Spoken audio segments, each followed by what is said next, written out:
ora pronobis, repolho, brócolis e chuchu bem refogadinho. Amasse. Coloquei um pouquinho de atum ralado, misturei com ovo e um pouquinho de sal. Dei aquela misturada, um fiozinho de óleo de coco, azeite se você tiver, bote para fritar.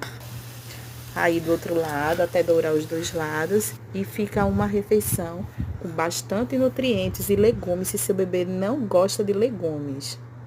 É isso aí. Se você gostou, curte, comenta e divulgue.